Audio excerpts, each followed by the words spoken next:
Good evening, my friend. Welcome to WDW Radio Live. I am Lou Mangello. It is Wednesday night. It is my favorite night of the week. Why? Because I get to spend it with you. It's a good day today, too, for lots of reasons. We'll get into that. Not just because it's a pretty decent hair day, but because homecoming opened. We'll get to that in a minute. If you're watching live, thank you for being here. Please do me a favor.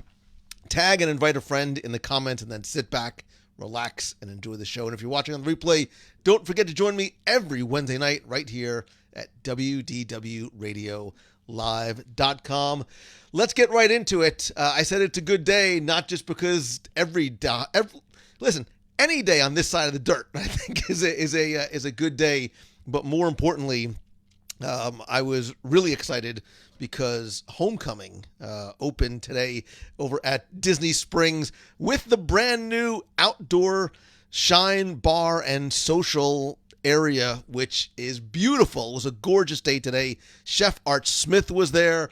I had some time to sit and chat with Chef, and then of course, I mean, as long as I was there, how could I not indulge in not one, not two, not three, but basically almost everything that they have on the menu. And surprise, surprise, they said it was a limited menu, but there were really only 2 or 3 items. I'm going to quickly take you through what's going on here. Those are hush puppies with pimento cheese dip and this like spicy jam, which are outstanding. There are the fried green tomatoes, deviled eggs, fried okra, and then chicken. There was fried chicken sandwiches, and then of course the legendary hummingbird cake and chocolate pecan pie for dessert. It has nuts in it, which means it's got to be healthy by definition. And I think there's fruit.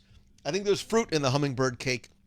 So it was fantastic. It was great to be there with friends. It was great to see Chef again.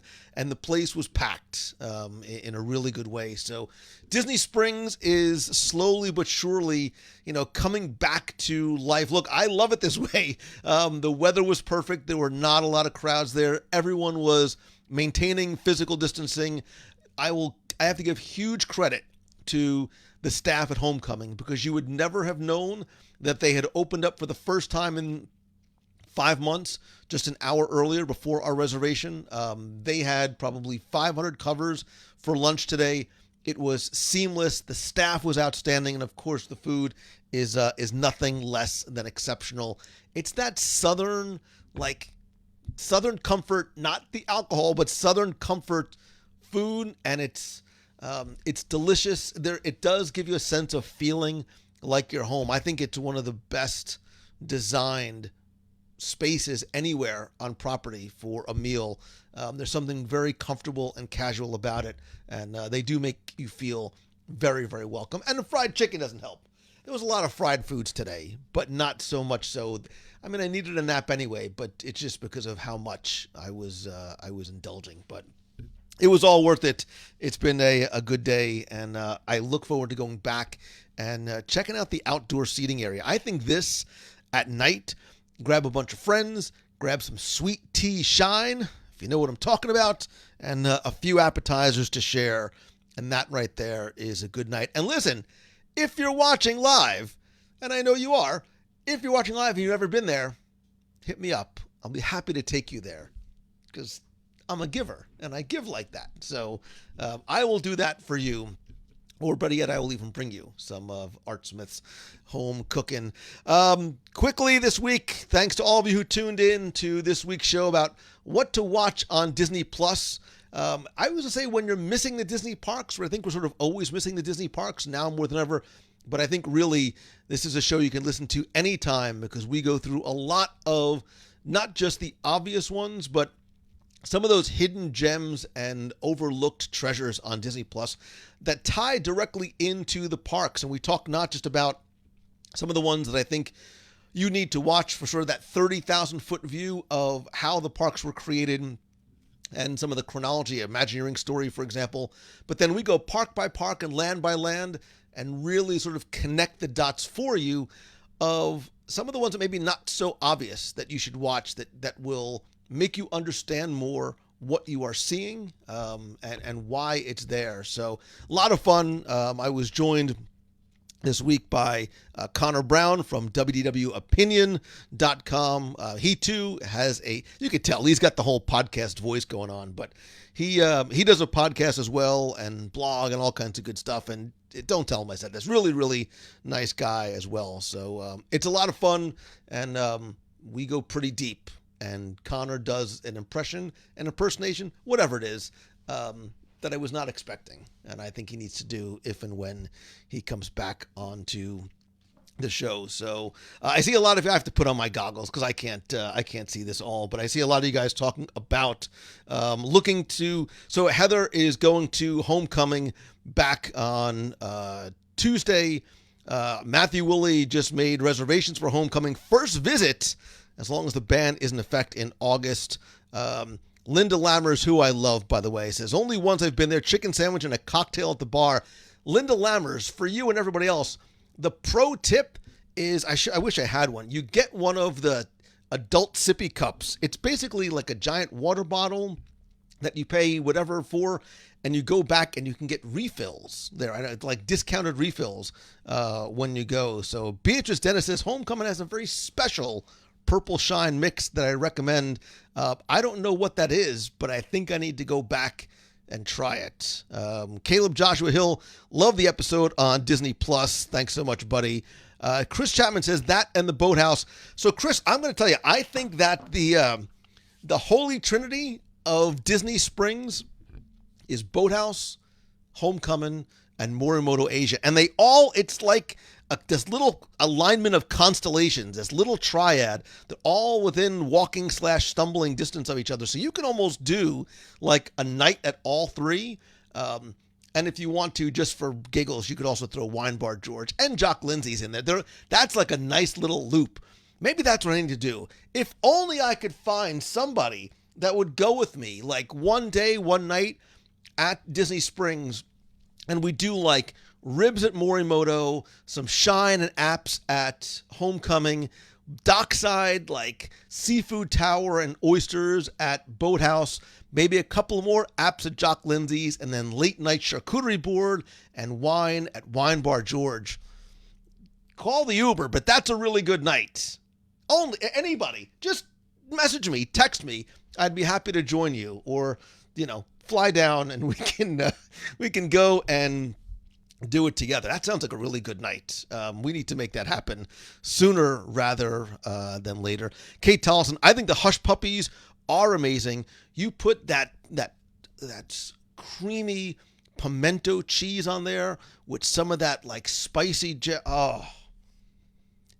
Jason Knapp from I gotta find the logo here. So from here with the magic.com, wait, not that one. This one. Yes, this one. From here with the magic.com was with me, and they made the mistake of putting the Hush Puppies in front of us. I'm not sure if anybody else actually was able to get some Hush Puppies. I know Lisa from Core Memory Candles and the Castle Run was there too. I apologize if you did not. I'm actually, you know what? I take that back. I don't apologize if you didn't get any Hush Puppies because it was absolutely worth it. So Marcus Vowell has yet to go to Homecoming. It's on the list for show. Marcus, we need to, again, you need to be part of that late night homecoming outside shine bar thing soon. So Matthew says the Nicolas Cage impression was awesome. Connor Brown, there he is in the house. It was good times, man. It was lots and lots of fun. So thanks again for joining me. And make sure you go and check out Connor's stuff over at WDWopinion.com and check out his podcast as well. Justin says, I've done a bar crawl. I've done an appetizer and bar crawl starting at Jock Lindsay's, then Morimoto, Boathouse, and Raglan Road. Justin, I'm surprised you remember it, but that's a really good, that is a really, really good night. And Jason just reserved the domain name here with the pimentodip.com. James, I have not done a live review of Homecoming yet. I was going to do it today, but I'm going to wait until they're back to the full menu because I don't want to leave anything off. And I was talking to Chef Art for a long time today, probably about an hour and a half today, and about a lot of different things that I'll share with you guys later on. But, where he's from, sort of North Florida, believe it or not, fried chicken is not sort of the staple food. Believe it or not, it's things like there's a reason why catfish is on the menu, because that's one of the things that is one of the staple foods that he grew up with, that he grew up cooking and eating a lot. So we're going to share some stories with and from Art at some time in the future. Amanda Bonner from Disney Travel for All says Homecoming is open again. Yay. Amanda Bonner, you too have got to come back and make that. We'll make that meal happen as well. Kelly Lawrence says, I never, ever miss Homecoming. Every visit, it really is like coming home. And that's exactly the way it feels. Look, and we're getting nothing but love for Homecoming. I love Homecoming. One of my favorite restaurants anywhere. Are the chicken and donuts still on the menu? Don Nicholson, how could they not be? And while that might not sound like something that you would normally put together, actually the chicken, oh God, why didn't I get the dumplings today? See, we have to go back, Kate. We have to go back, or for some of you for the first time. So Amanda Bonner, yeah, we need to have a meeting there as well. Darlene Nagy, formerly of West Seneca, New York, says, I can't wait to get back to Homecoming and fill my sippy cup. See, so she knows of the joy that is the refillable cup, which is a great. So, Darlene, what does that cost again? Do you know? I don't want to misquote what the numbers are. Dolly can't wait to go back. She had a reservation in Mark. Going to do it again. The biscuits are so good. Kenneth Johnson, if you're watching, I think he brought home 6 biscuits and chicken from our meal there today. So it was Becky, the church lady deviled eggs. And Becky, if you can save enough room after all your cocktails for the chocolate pecan pie, again, not a sweet guy, not a sweets guy, really, really good.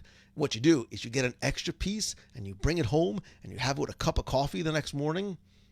Like, that's nice. That's nice right there. So, Suzanne says, I've never heard of Homecoming. Please tell me more. Oh, Suzanne, then Now, just for you, I'm going to make sure I do a full review very, very soon. But if you've never been to Homecoming, this is just part of what you are missing. Everything on the menu is delicious.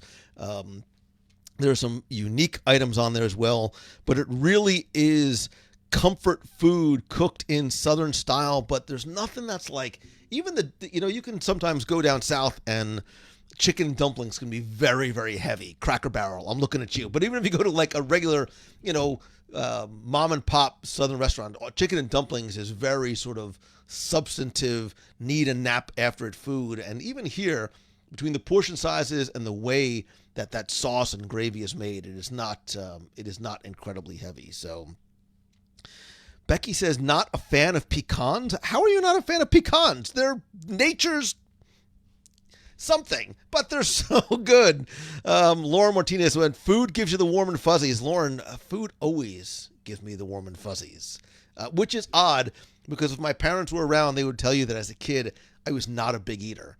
Clearly, I'm making up for it in my later years, but that's fine. I've discovered the joys that is food, and more importantly, sharing food and drink with friends. So if you've never been to Homecoming, get a moving buddy now and get over there. And if you can't find one, hit me up and I will be happy to do it. So Samuel Reynolds McGee says a big hello from London. Can't wait to be back in Walt Disney World. Samuel, I can't wait to get back to London. I was there in November for a conference. And then Becky Menken actually met me there. Spent a couple days touring around. Really, really enjoyed my time there. We did a meetup while we were there. I ate an excessive amount of food while I was there too, and I look forward to getting back. So Art did get his chops cooking for Oprah. He also cooked for a number of governors, for like the King of Jordan. Like he's cooked for a lot of people, but he worked for Oprah for about 9 years, and we were chatting today about a number of things, and including his time with Oprah and when he was telling her about his first idea for a book and how sometimes she would call him and just say, I need you to come here for lunch, because there were certain things that he made for her that she just loved, understandably so, having sampled just some of his cooking, but just like the nicest man in the world. And, I say this about a number of different places, and Homecoming is one of them. He is not just a name on the marquee. He is there all the time, unannounced, no, entourage, no fanfare. He's there because it's his place. And today I watched him on those few seconds that I, averted my gaze from the Hush Puppies. I watched him as he worked the restaurant. Like he was in the kitchen, he was working with staff, he was visiting every table, because it's his. And there's no bravado. He's so approachable, so accessible, and really like one of the nicest people that I know. So, and he's also a former cast member, which you might not have known. He was here for the very first college program ever in Walt Disney World. So, and guess what he was doing? He was baking cakes. Shocker. So he's very good, very, very good at what he does. Don Nicholson says, he just made up my mind. Marie, we're going to lunch on Friday. Don't ask. Just get in the truck. So when you go, Don, tell them Lou sent you too. Especially if Alan or some of the guys up front, tell them you're a friend of mine. And listen, they treat everybody well. Caleb Joshua Hill says, what's your favorite meal at Homecoming? Caleb, it's easy. I'm going to not tell you. I'm going to show you. Like, this is it. This is the meal I had. This was not my fried chicken. I opted for the fried chicken sandwich. I prefer that, but you can see you get a lot of fried chicken. And look, I think one of the plays is to go with a bunch of friends. You can sit at the bar, you can sit outside, or just walk up, get a ton of apps, and just share those together. So it's good stuff. So Beatrice did not know that Chef Art Smith was a cast member. See, Beatrice, you come here for the food, you stay for the useless trivia. So, and then you come back for the food. So, Beth says Chefs has been teaching and sharing recipes during quarantine.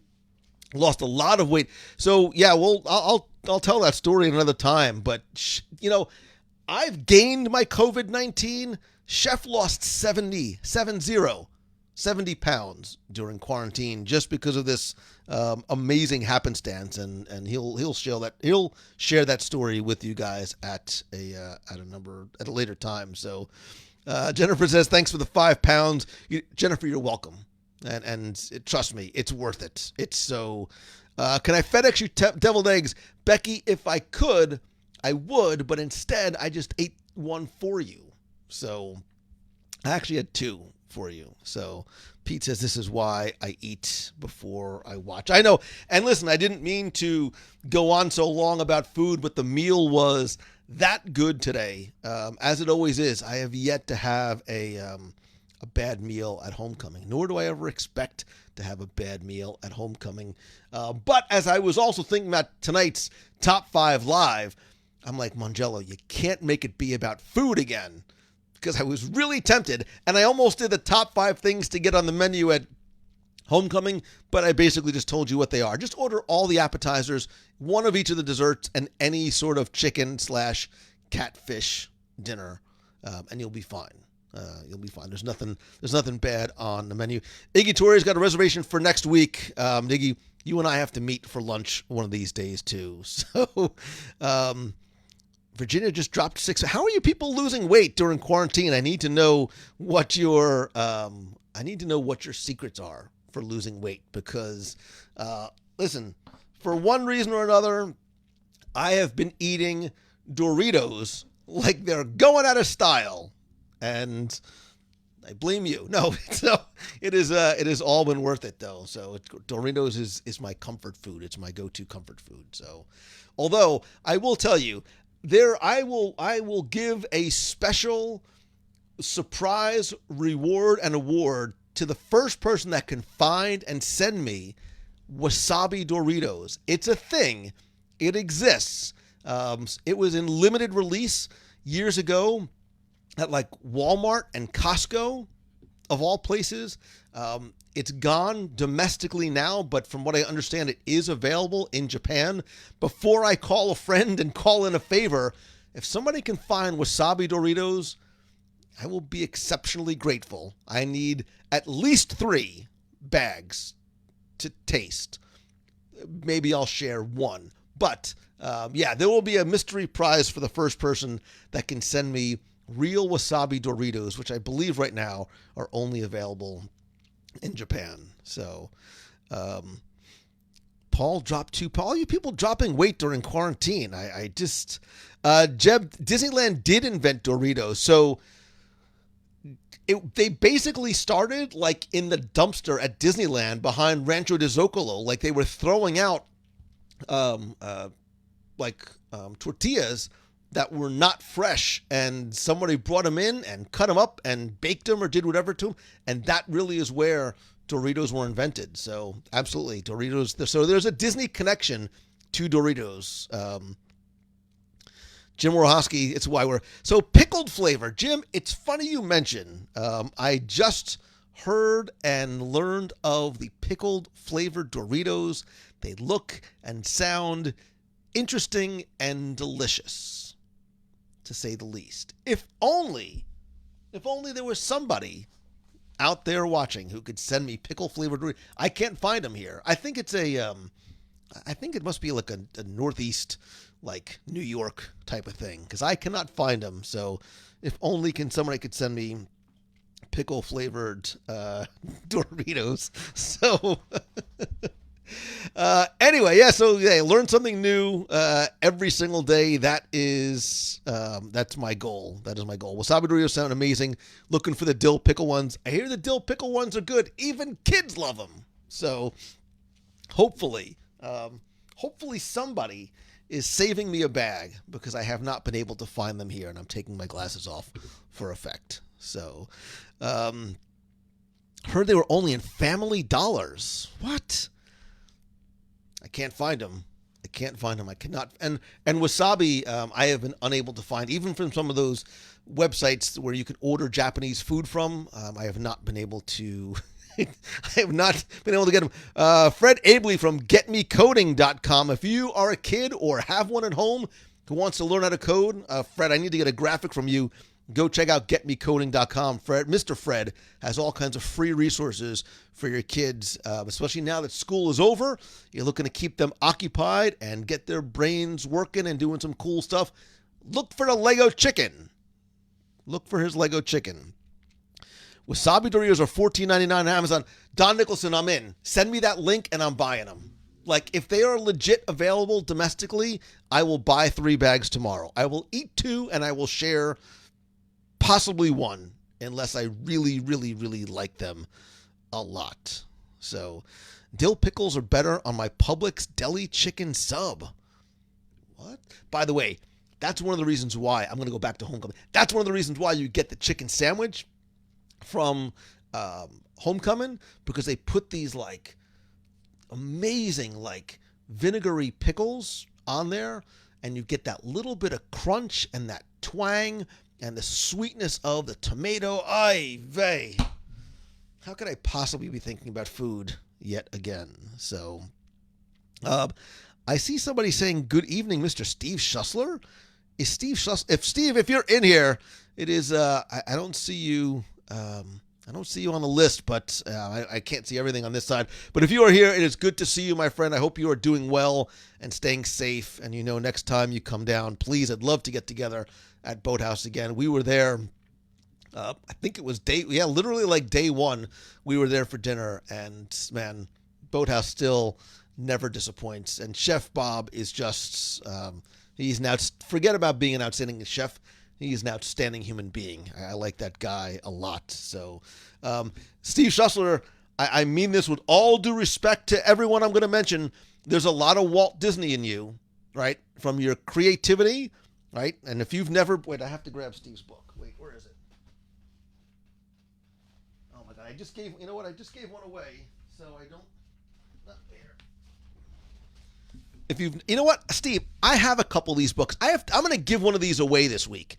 If you are an entrepreneur or want to be one, or just want to learn some inspiring lessons and stories about somebody who, like Walt, didn't take no for an answer, believed in the power of his dreams and creativity, and surrounded himself by the people who were the best at what they do, Steve Schussler is a modern day version of Walt Disney. And I mean that with the utmost respect to all of you. It's a fascinating read. He's an amazing gentleman. I am sincerely blessed and honored to call you a friend. I think I can call him a friend. If not, this is really awkward. But if at the very least, I love your restaurant. So Boathouse is my home away from home. But yeah, again, the book it's a jungle in there. And you know what? I'm going to give one of these away this week. So pay attention to Instagram and the Box People group. And I believe I have a signed one from Steve. So you can't get them signed in bookstores on the Amazon. So Beatrice says, Boathouse made our wedding anniversary Disney special during COVID, and that is the top of my personal scale. That's high praise coming from Beatrice Dennis. So, Carrie, I know I owe you I owe you a message as well. And if Boathouse is your choice, then so be it. So, Steve, the Boathouse is my favorite restaurant on the planet. Always has been, always will be, and I can't wait to get back, sit out dockside on a cool sunset evening, and just devour my way through the menu. So, thank you for being here, brother.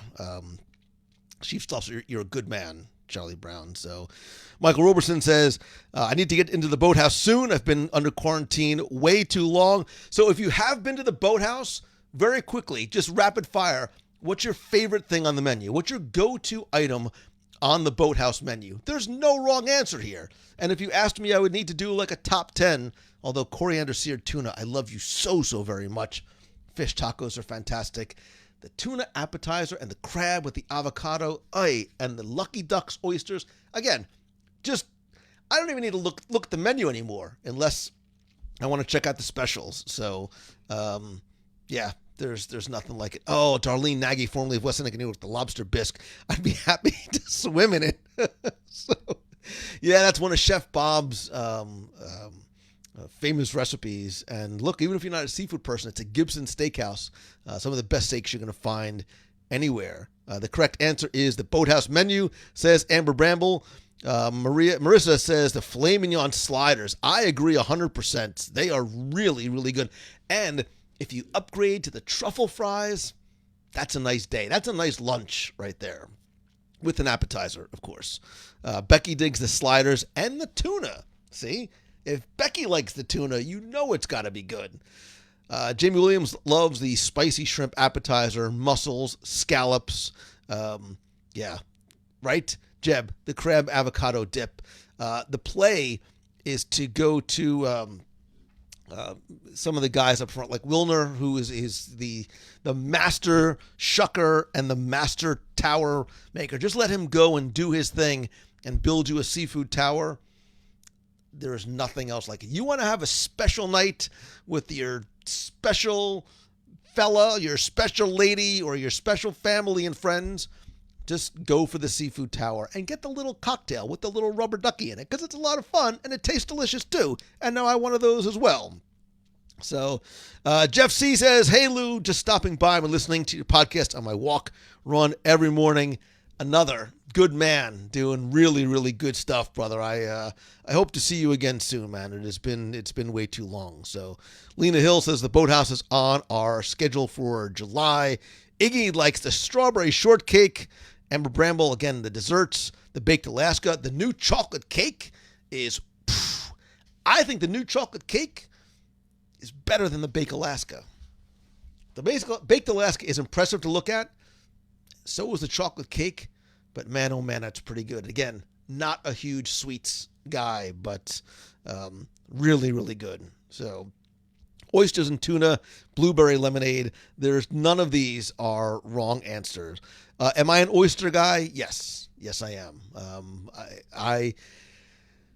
I developed an affinity for them with my dad, who used to love oysters. Again, we've been traveling to Florida since I was a little kid, and we would stop and get everything from, Apalachicola oysters to, West Coast, East Coast, Panhandle, South Florida oysters. And I really did develop a love for them. And Boathouse usually has anywhere from 5 to 7, sometimes like 10 different varietals of oysters, including ones that are exclusive to the restaurant. Those lucky ducks, they're small and they're sweet, like me. They're small and they're sweet, and they are delicious. Like, you don't even need anything on top of them. They are so good. I think I might need to go to Boathouse this week or this weekend. So, Steve Schussler, let me know when you come back. And so Michael says, I am just here for the food. Carrie says the blueberry lemonade is my favorite. Carrie, if that's where we need to go and have a meal together, then so be it. I will take one for the team. So Christine's coming in the 23rd, coming in hot, Oscar style. Say, yeah, Mel Pick, how can I too also be hungry after after eating all day? Well, so the point was, that's exactly why I did not do a top 5 live this week that had anything at all to do with food.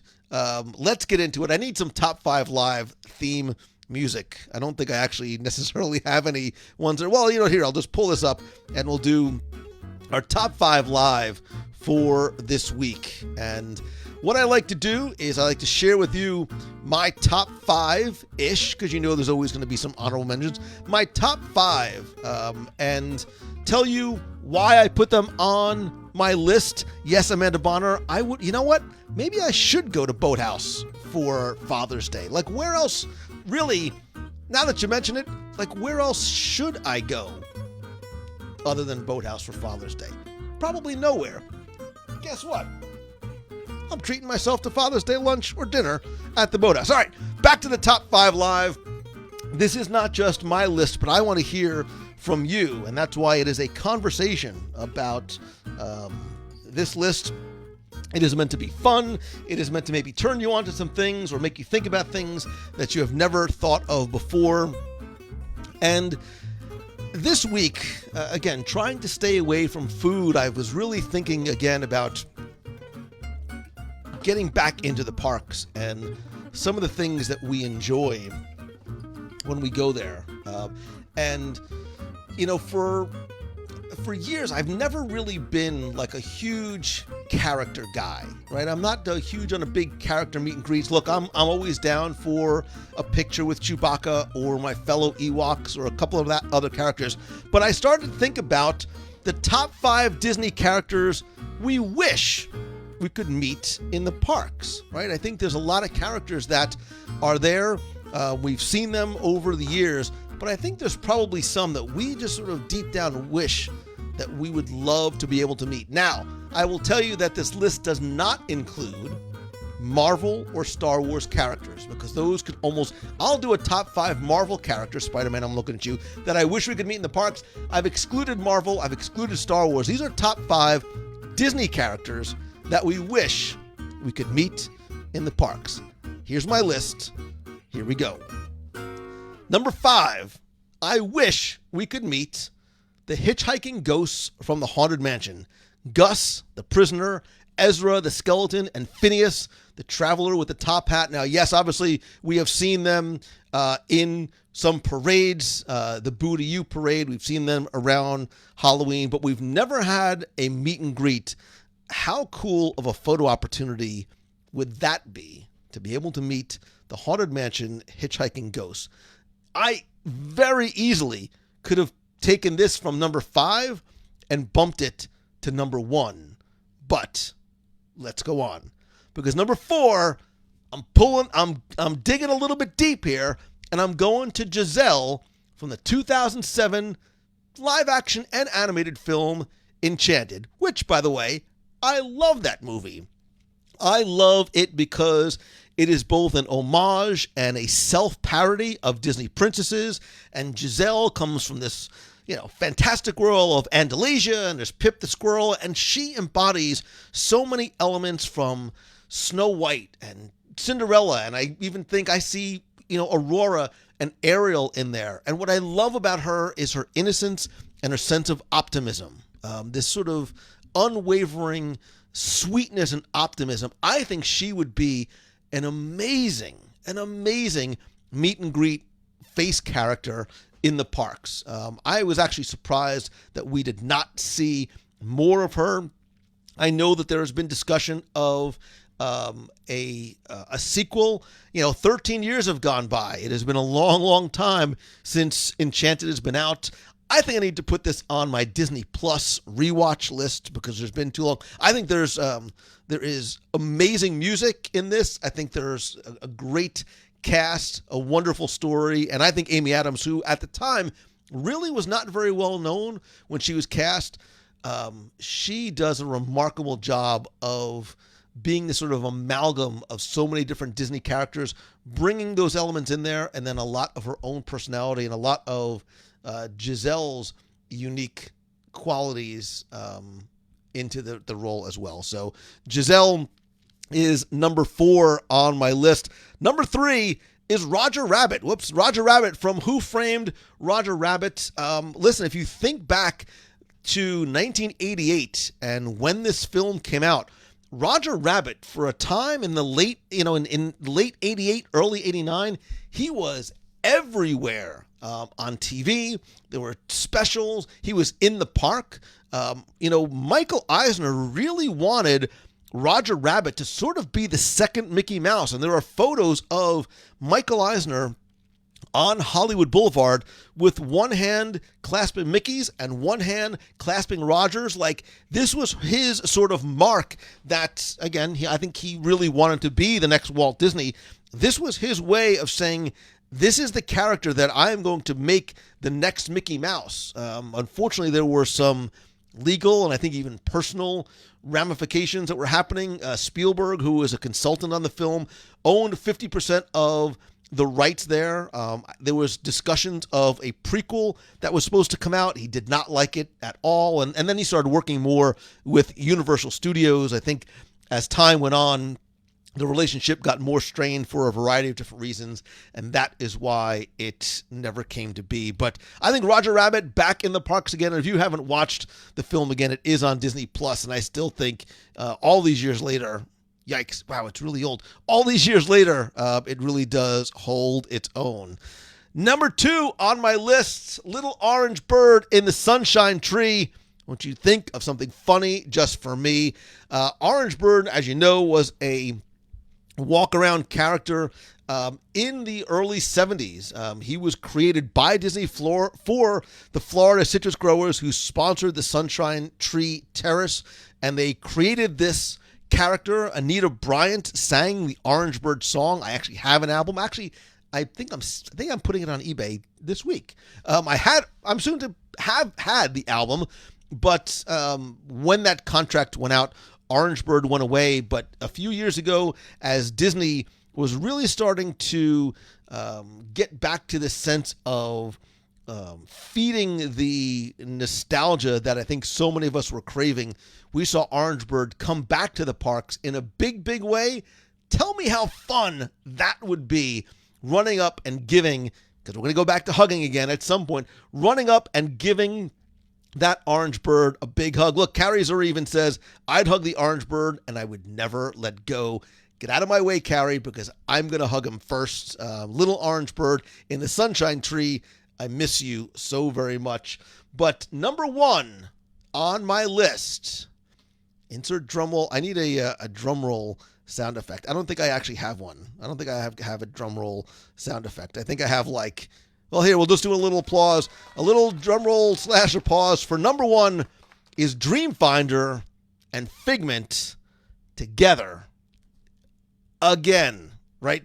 So if you remember when in 1983, when Journey into Imagination first opened, there was a walk-around Dreamfinder and Figment character. Yeah, that's Dreamfinder and Figment and Michael Jackson with his sweet-looking hat from Epcot Center with the little rainbow thing.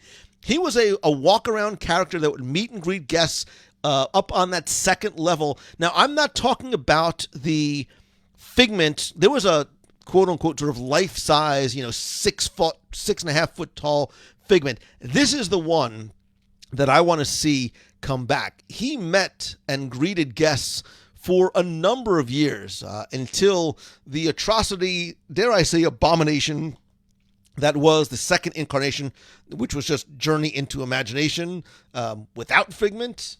And obviously that changed very quickly. It was not a very well-beloved attraction. But Dreamfinder and Figment, I think, as a meet and greet character again. We saw them briefly during a Destination D event in Walt Disney World about 2 or 3 years ago.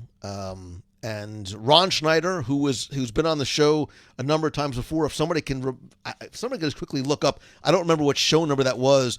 I've known Ron for a long, long time, and we've done not just shows together, but events together, and just a good guy. I am not 100% sure if this is Ron Schneider in this photo or not. Obviously, there were a few friends of Dreamfinder that would be in the parks, but I think an updated version. Look, for a while there was this idea that Dreamfinder was dead.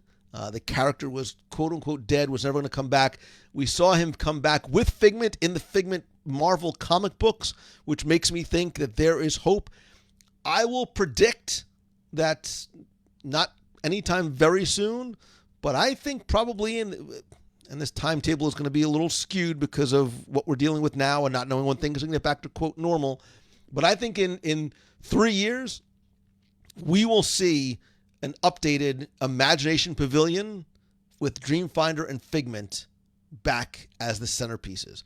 It is no surprise that if you've noticed, Figment has been the unofficial mascot of festivals over the past few years in Epcot. That is I think very deliberate, and I think it's a sign of what's to come. I think it's also sort of testing the waters in terms of guest reaction and guest response to how much of a satisfier Figment is. I think he still very much is so, and I think we'll see Figment again. Let me quickly go back and go talk to you about my honorable mentions, because there were a few. These were on and off the list a number of different times. Esmeralda and Quasimodo, man, they almost bumped Giselle off the list. Not just because of some sort of weird love that I have of Esmeralda, but I think Esmeralda and Quasimodo, who you have seen occasionally in some shows, you've seen Esmeralda and Kloppen at some of the DVC, Moonlight, and other special events. But I think Esmeralda and Quasimodo would be a great photo opportunity. Yes, she's also kind of pretty too. A second honorable mention is Kronk, and I felt almost weird putting this one on there because I'm not the biggest Emperor's New Groove fan, but when I do watch it, I really like this character. There's something innocent about him. He's a bit of a dullard, right? But he's very, very kind. He's a talented chef, right? He has little spinach puffs.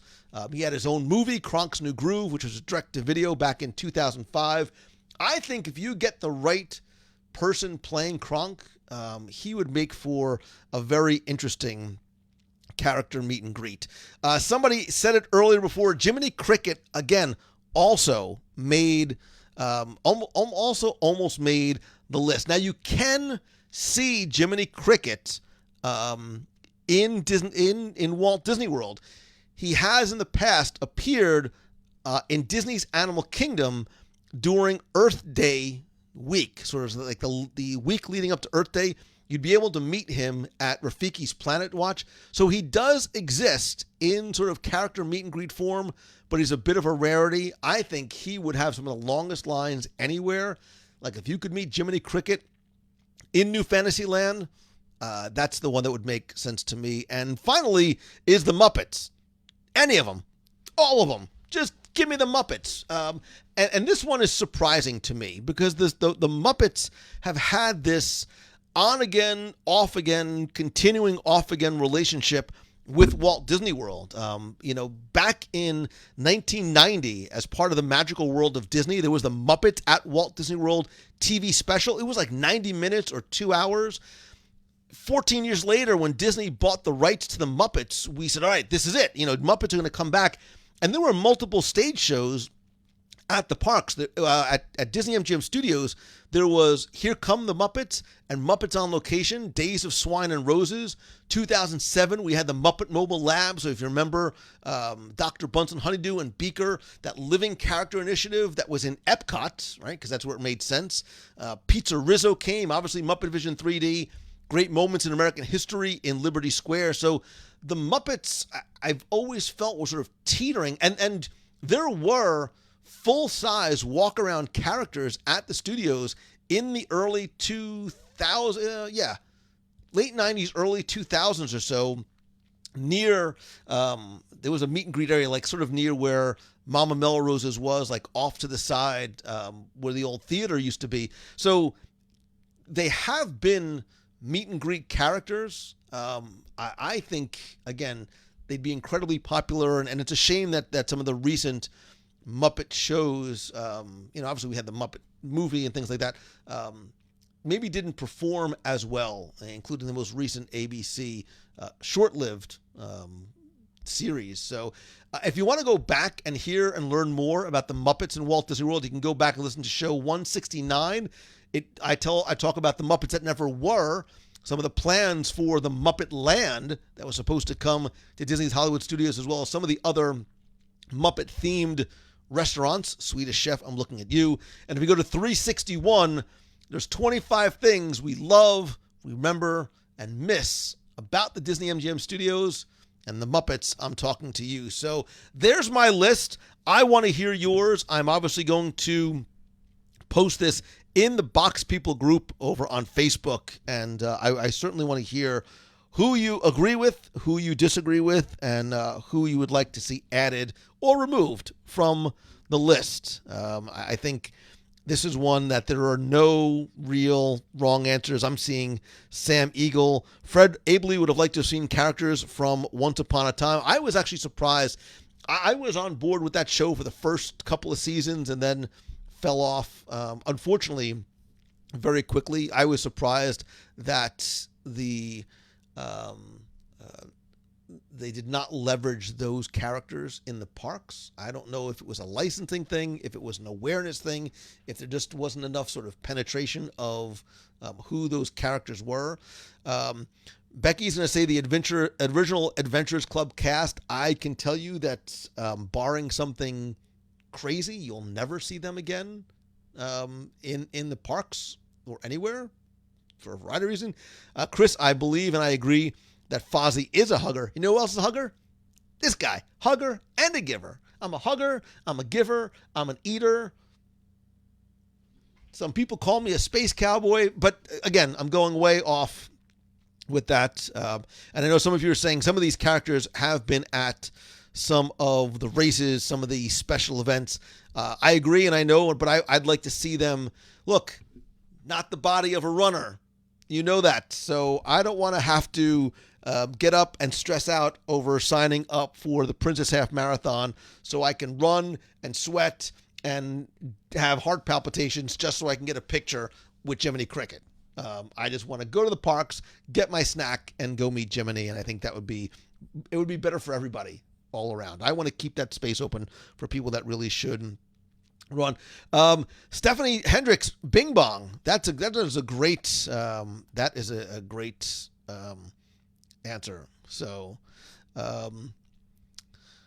William Krasinski says Kingdom Hearts character Wendy and the Lost Boys. So Chrissy, I've seen Wendy in World and Land, I believe. Occasionally with Peter. And it might have only been for some of the special events. It might have been the Halloween party that I saw that. And Steve Lork, yes, I did throw in I was able to throw in I was going to keep on singing. Some people call me a space cowboy. Some people call me the gangster of love, but I won't. I'm not going to do it because you don't want to hear me sing. Trust me. So, God, this is so good, by the way. This is a matcha green tea cold brew, by the way. I'm on my Japan kick as of late. That's really, really good stuff. Seven Dwarfs outside of Mine Train. So they had a Seven Dwarfs. That might have only been for when Mine Train first opened. And I know you can meet the dwarves during race weekends, I believe. They've also done dwarves during Christmas parties, and some of these characters you can meet during some of the special events, but I would like to see them out all the time.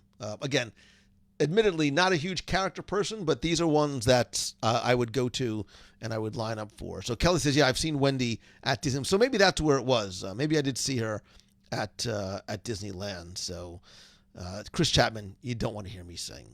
You don't want to. So, Terry Cinzandori says, so who are these people that call you a space cowboy? You've gone and confused yourself with Nathan Fillion. Listen, I love me some Nathan Fillion.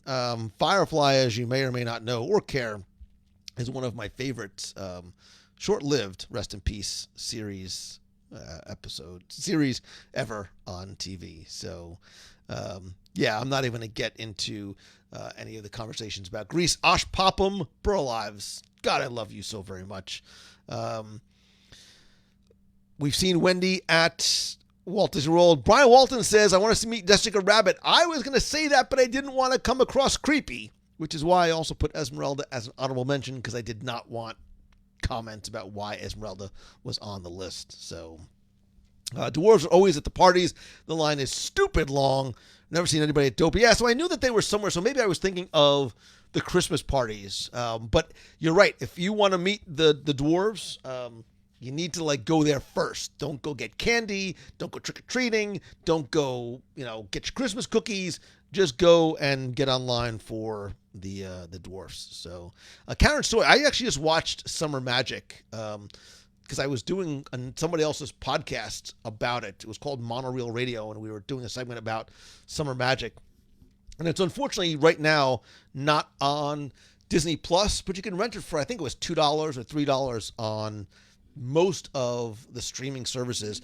It's a really nice, sit down with your family weekend movie. Now, granted, my family didn't sit with me to watch it. I watched it by myself, but I think it hit me in all the feels and all the right way because it was a simpler time, and I don't just mean when it was made in '63, but it reflects and depicts it was a period piece, and it shows a much simpler time that I long for.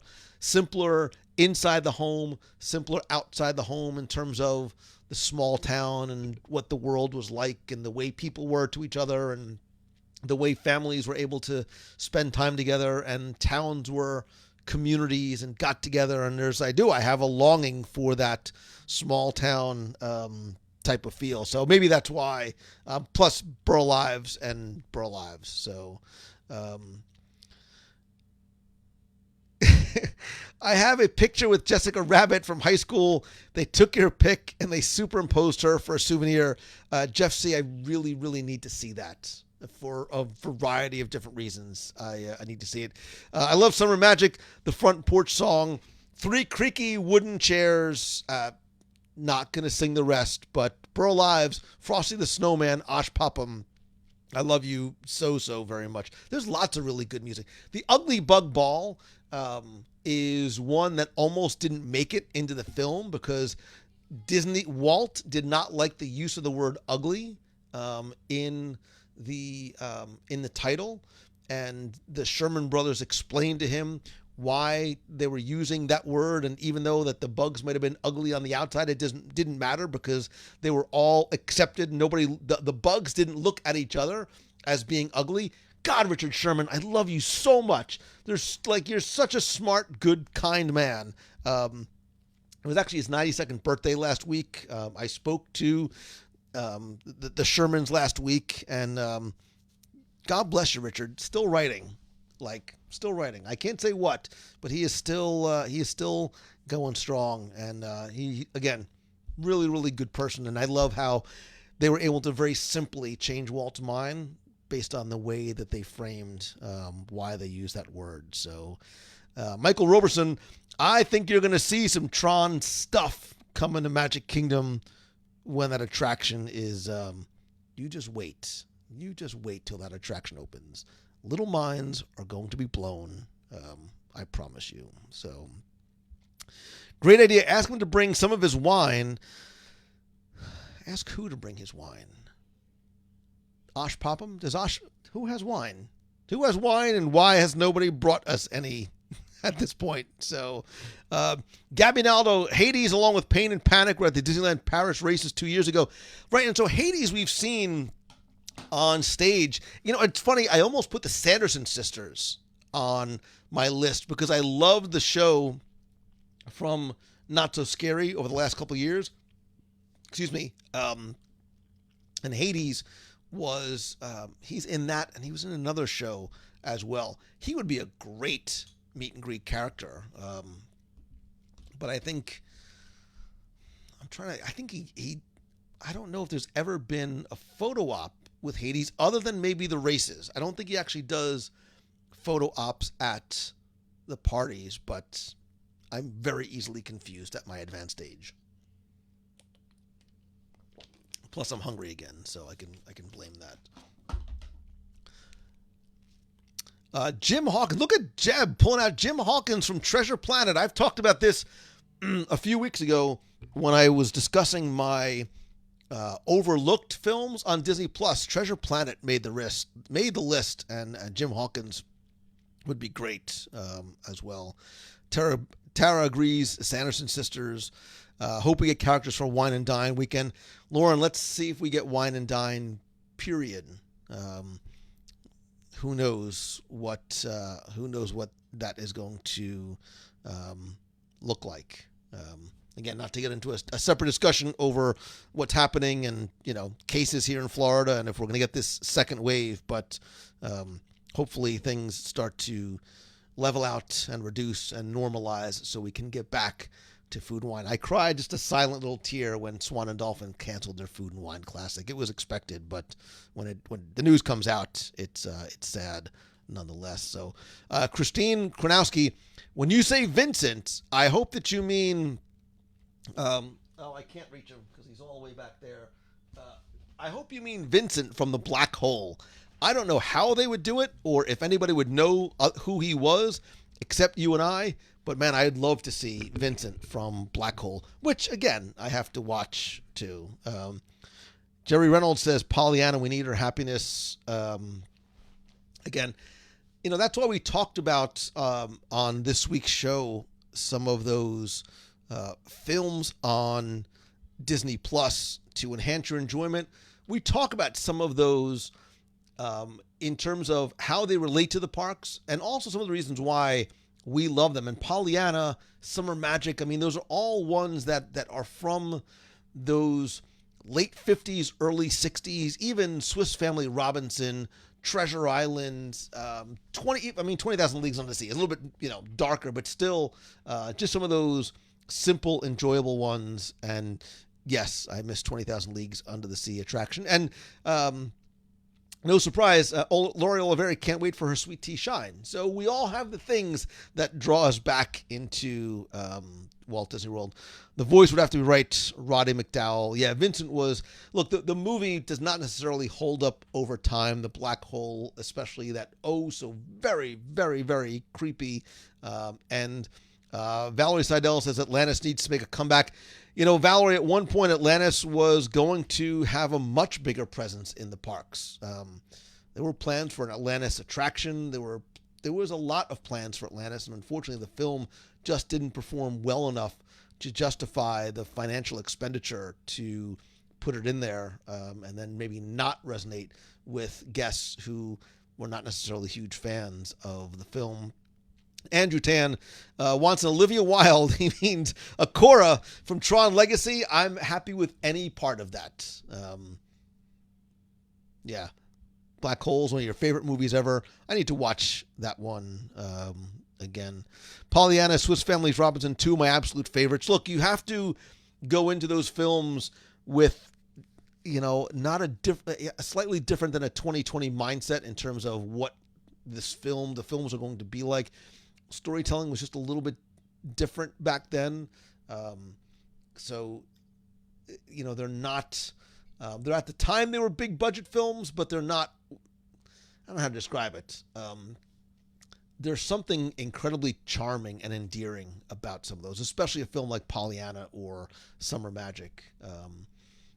That even Pete's Dragon, from the 70s. Do the special effects hold up? Of course not. But does the music and Helen Reddy and Jim Dale is just, he's one of the best performances you'll see, I think, in a Disney movie, both as an actor and as a singer.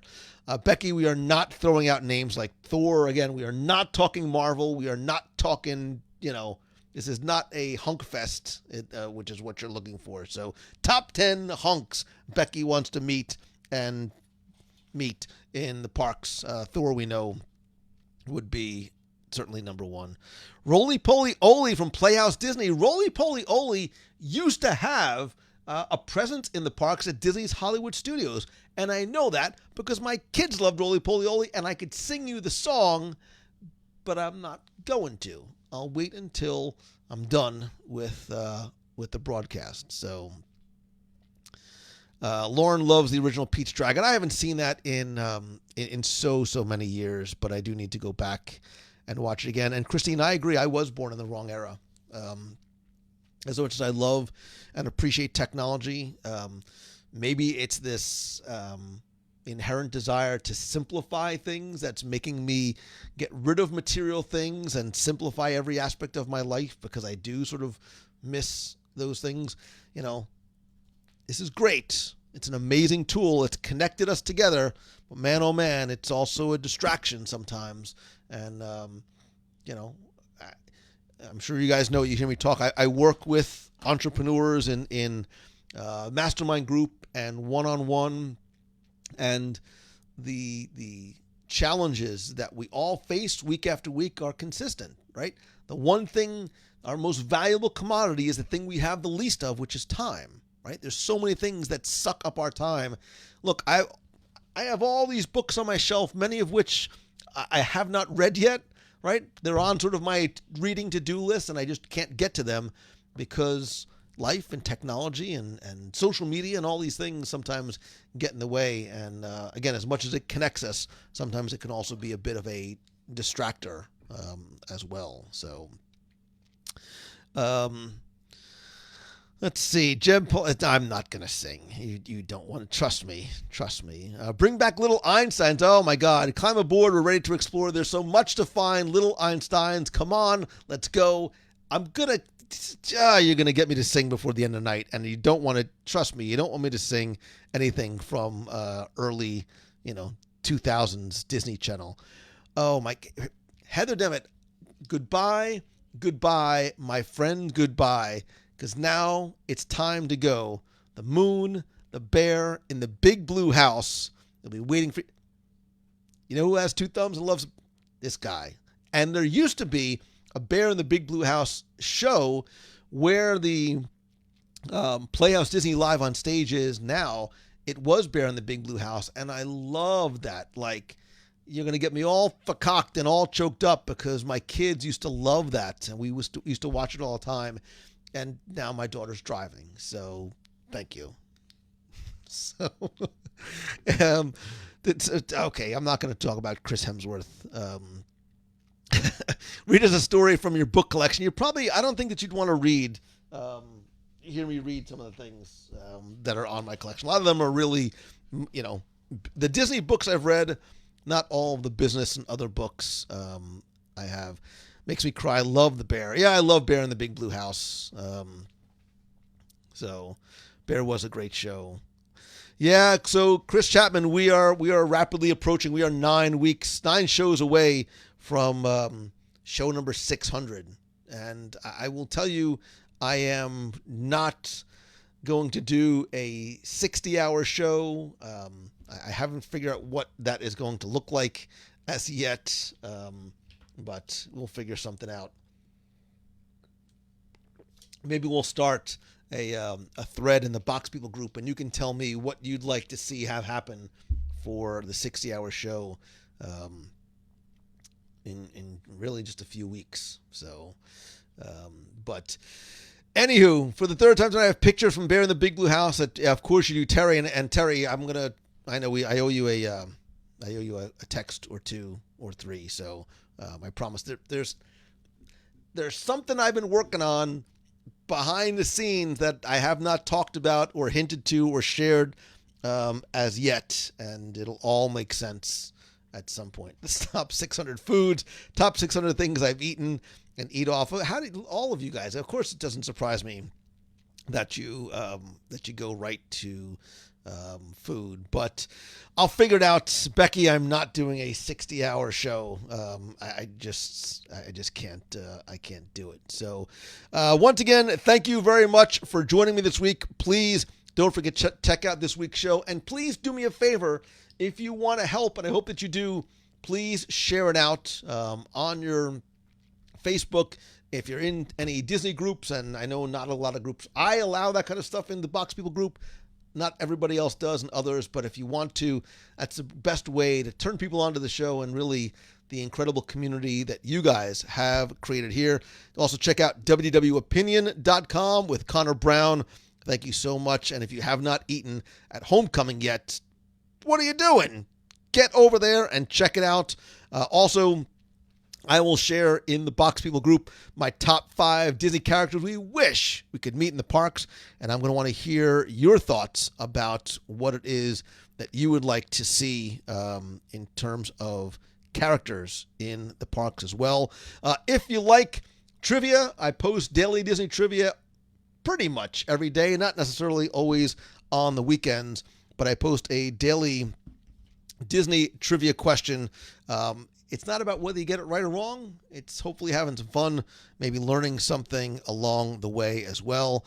Somebody did ask me, I saw it earlier before, we keep talking about how you can't get to the parks as often as you would like. I think this is a great time and a great way to check out all the audio tours. They're still just $10. Actually, if you buy all 7 of them, it comes in at like, I think $6 each for all of them. So they are like usually more than, some of them are almost 2 hours long, virtual audio walking tours. It's as if you and I are walking land by land with binaural 3D audio through the parks and giving you a tour of the secrets, history, and fun facts. And if you know somebody else who might like it, you can take a screenshot of this and share that out as well. Also, please don't forget to join the community and conversation. If you are not a member of the Box People group, go to wdwradio.com/community. And the best way that you can help is by doing just that. It's by spreading the word, joining the WDW Radio Nation. I want to thank all of you who are part of the Nation family. And if there's some way that I can help you, whether it's with one-on-one coaching or we still have a spot in our mastermind group every Tuesday night, please let me know. Again, if you want to find out more about the Nation, it's a great way to not only help support the show, but you get exclusive rewards every month, and I give you love on the show too. And we've got some cool things coming for the Nation coming up pretty soon. I talked about how I am in the process of sharing my collection with you, things that I've had in my closet, in my garage, literally for decades. It is time to let them go to homes where they have more room to display them, which I don't. So new auctions every Sunday night, starting and ending 9 o'clock Eastern at wdwradio.com/eBay. Every auction starts at just $1, no reserve. Have at it. There's some really cool, fun stuff there as well. And I think that is, I think that's about it for this week's show. Again, check out some friends as well. Go check out herewiththemagic.live.com. He has a live lunch break every day at 12 Eastern. You go out, check out corememorycandles.com from the Castle Runner. And of course, most importantly, none of this would be possible without the love and the help and the support of Becky Menken and the entire team at Mouse Fan Travel. Look, we are getting to the point where it's, we're thinking about making our plans to come back, and I cannot stress highly enough the importance of having a travel agent, not only to help you plan your vacation, but answer your questions. If something goes wrong, they are there for you. Nobody knows it better, and like the James Bond song says, nobody does it better. See, if I could sing, I would sing it. Nobody does it better than Mouse Fan Travel. And I say that because it's who I use. It's who more importantly, it's who I trust to send you to. I know that you have put your trust in me, like the song says from Jungle Book, trust in me. And you can trust in Mouse Fan Travel, and you can just reach out to them at mousefantravel.com with any questions. A free, no obligation quote, no matter where it is in the world that you are going. Finally, most importantly, thank you. I love and appreciate you so very much. You have gotten me through these very difficult, scary, tumultuous, frustrating, saddening times. And you might not realize it, but every comment, every time you show up, every post, every reply, every share, every heart means the world to me. And I try and respond to every single one of them. Sometimes I'm a little bit behind, but I want you to know, like, those mean more to me than anything else in the world. And I know that we're all still dealing with a lot, both personally, financially, every other way, but there is opportunity to be had here. And as best as you can, you need to really try and choose the good, find the good, look for the opportunity wherever you can. And if there's some way that I can help you, I mean it when I say to please feel free to reach out to me. Go to LouMongello.com, see how I might be able to help you. So thank you once again for being here. I love you. I appreciate you so very much. So until next time, until next week, have a great week. Thanks again. See ya.